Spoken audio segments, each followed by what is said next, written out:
Hi, this is a quick video to show you how to use MakeHaven's button maker.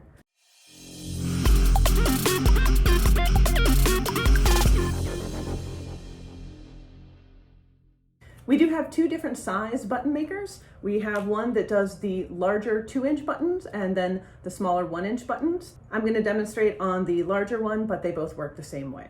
So what you're going to need is the button maker, a metal piece, a mylar circle, and your backing. You'll also need your paper or whatever design that you have. I would recommend using a heavier paper like a cardstock. This is scrapbooking paper, even if you're drawing something on the back.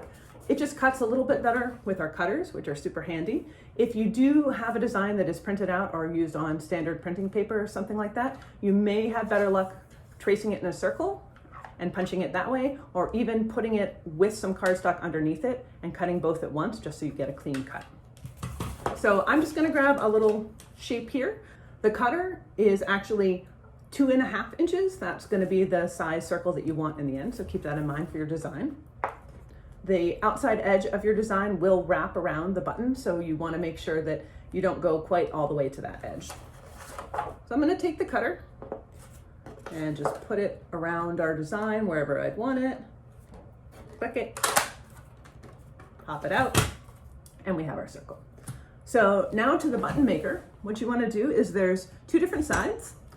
On the left here, when you're facing it, this is going to be where you will put first your metal piece, then your cutout circle design, and then your piece of mylar.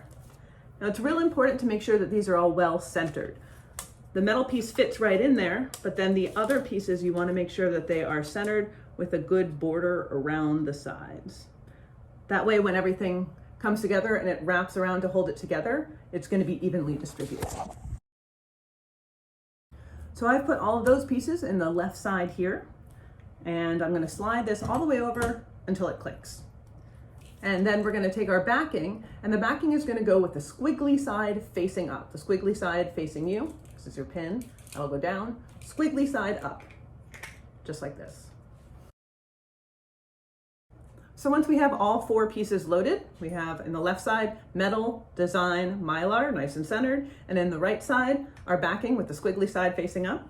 We'll slide it over so that the left side is in all the way until it clicks, and we're gonna just push it down. Does not need a huge amount of pressure, just a good firm push.